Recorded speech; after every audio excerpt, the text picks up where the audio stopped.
They slammed the new girl on the dining table. Her FBI agent father arrested them on the spot. You might want to watch this one till the end, because what happened in that school cafeteria changed everything, not just for the bullies, but for everyone who watched. If you think you've seen karma hit fast before, wait until you hear what this father did, and make sure to like this video and subscribe, because this story, this lesson, is one everyone should hear. It was the first week at Ridgeway High.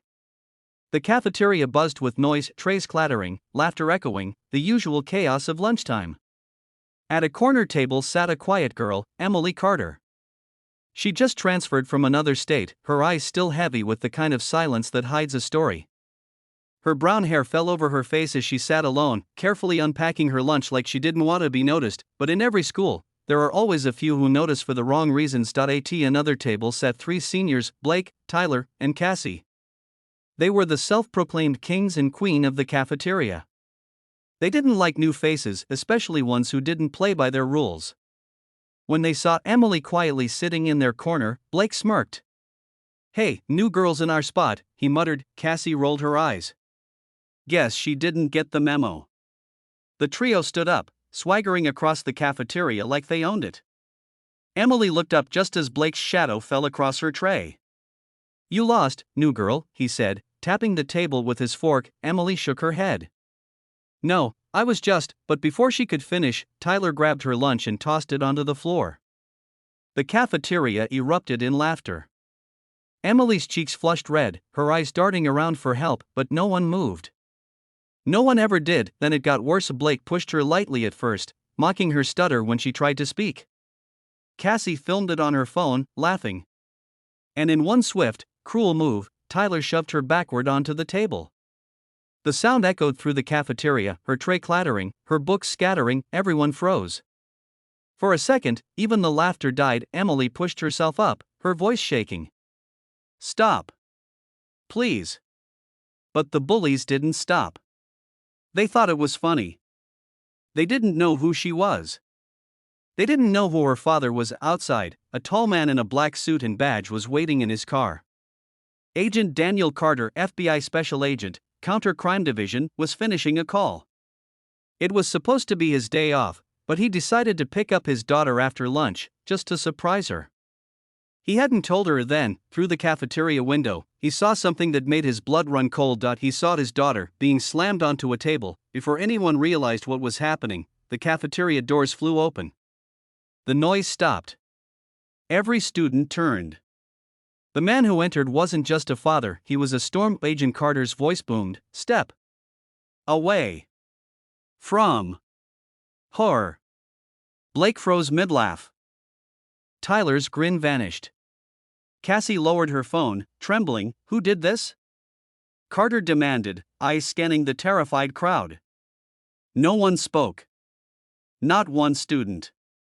Until Emily whispered, "Dad." Carter's jaw tightened.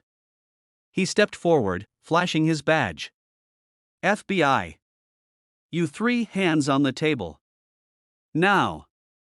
The bully stammered, "We were just joking, sir." He didn't even blink. "Does this look like a joke?" Within minutes, the principal arrived, followed by two officers from the local precinct. Agent Carter spoke quietly to them, his voice controlled but filled with fire.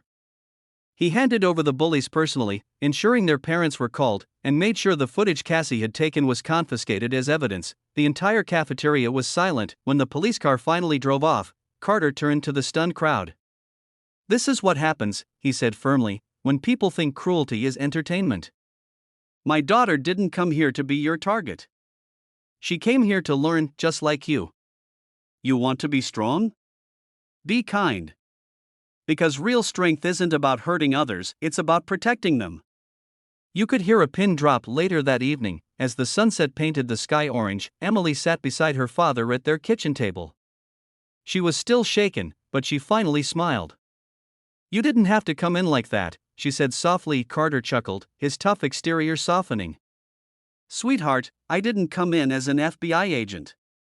I came in as your dad." Tears welled in her eyes. "I thought I could handle it." He nodded. "I know. And you did. You stood up. You didn't deserve any of it, but now everyone knows you're not someone to mess with." The next day, things changed at Ridgeway High. The cafeteria that once laughed at her now fell silent when she entered, not out of fear, but out of respect. Blake, Tyler, and Cassie were suspended, and their video went viral online, not for mockery, but as a warning. Emily didn't want revenge. She just wanted peace. And she got it. Because from that day forward, she wasn't the new girl anymore, she was the girl who stood tall after being thrown down. And her father? He became a quiet legend among the students, the man who showed up when justice needed a face. So remember this: no matter who you are or where you come from, kindness is always the strongest power in the room, and sometimes, standing up for what's right doesn't just take courage, it takes love. If this story touched your heart, don't forget to hit that like button, share it with someone who needs to hear it, and subscribe for more stories that prove one thing: good people might be quiet, but they're never weak.